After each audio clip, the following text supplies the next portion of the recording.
Now, Belgium's King Philippe has expressed his deepest regrets for the harm done during Belgian colonial rule in the Democratic Republic of Congo. The first time such a regret has been officially pronounced. The King saying he wants to express regrets for any wounds to the past whose pain is reawakened today by the discrimination still present in our societies.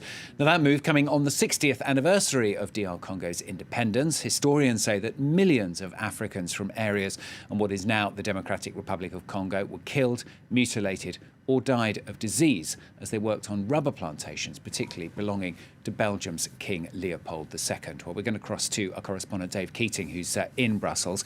Dave, tell us first of all why this express regret is such a big deal. Yes, Stuart, this is a big moment for Belgium because the monarchy has never before acknowledged the atrocities that took place in Congo, which was run as the personal colony of King Leopold II from 1885 to 1908.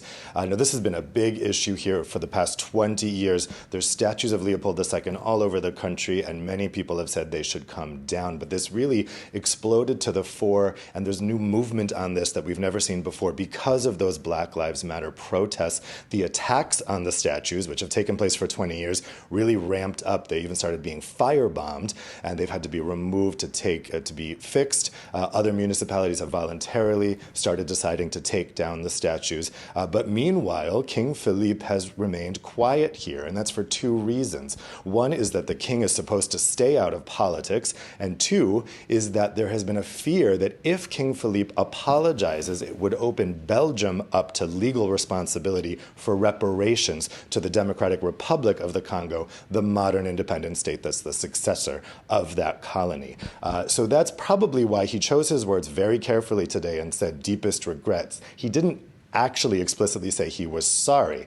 And the idea is that it's for the Belgian parliament to do that. Right now, there's a commission that's been set up to look at this issue of the statues and other recognitions of Belgium's colonial past. We're expecting a statement from Prime Minister Sophie Wilmes probably later today on this issue, and the commission may decide to issue an apology on Belgium's behalf, and then the king might make an apology. But there's a fear of him getting ahead of the Belgian government here. It might seem odd because the Belgian government actually isn't the one that administered the Congo and committed these atrocities. It was King Philippe's great uncle, King Leopold. It was his personal colony. But still, it would be the Belgian state that was responsible for reparations, and that's why the king doesn't want to get ahead of the parliament.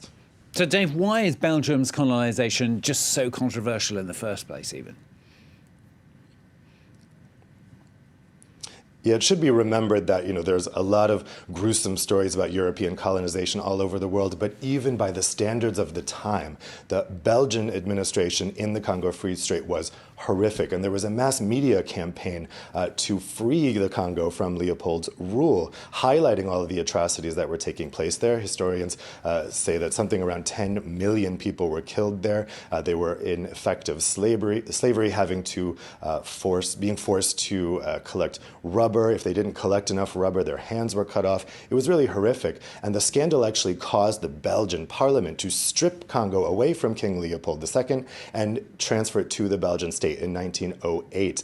And there's contemporaneous reports that a year later, when Leopold II died, crowd booed his funeral procession because he had brought Belgium into such disrepute. It wasn't until many years later that the statues were erected to try to rehabilitate Leopold's image. And so for a long time, these atrocities were forgotten, and they're only now being re-examined today. Dave, thanks very much. Dave Keating, our correspondent at Speed, just there from Brussels.